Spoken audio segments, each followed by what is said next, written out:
ওই ওপরওয়ালার যদি পাইতাম না, তাহলে জিজ্ঞেস করতাম, মানুষ বানাইছো ঠিক আছে, মেয়ে মানুষ কেন বানাইছো? হ্যাঁ, মেয়ে মানুষ বানানোর কি দরকার ছিল? মেয়ে মানুষ আসলেই একটা জিনিস তুমি বানাইছো ওপরওয়ালা, যার সাথে হাজারটা অন্যায় করা যায়, যারে ফুটবলের মতো লাথানো যায়, কোনো কিছু বলার কিছু নেই। মানুষ তো এমনও বলে যে মেয়ে মানুষ জন্ম নিলে নাকি মাটি কাঁপে ওঠে, যে মেয়ে মানুষ জন্ম নিচ্ছে মাটিতেও নাকি ভয় পায়।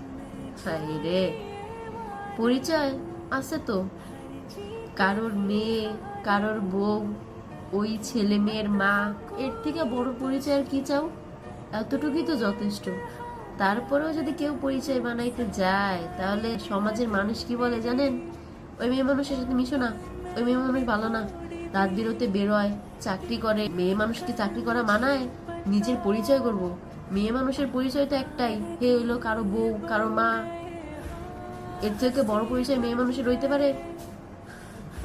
বিয়ের পরে বাবার বাড়িতে যাবেন, তারপরেও কি হবে জানেন? শ্বশুর শাশুড়ি জামাইয়ের অনুমতি লাগবে।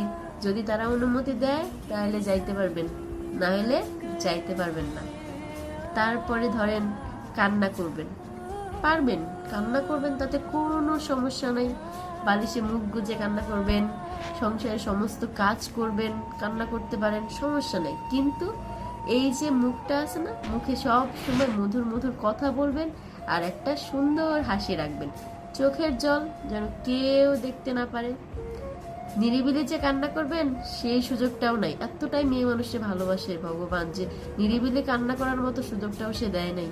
ওয়াশরুমে গিয়ে কান্না করবেন, তাতেও সমস্যা আছে। বাড়ির লোকজন বলবে, কি করা হতো সময় ওয়াশরুমে? বাড়ির কাম কাজ ফালাই ওয়াশরুমে গিয়ে বসে থাকো। সব সময় মনে রাখতে হবে তুমি কি, তুমি হচ্ছে একজন মেয়ে মানুষ। এইটাই তোমার সব থেকে বড় পরিচয়।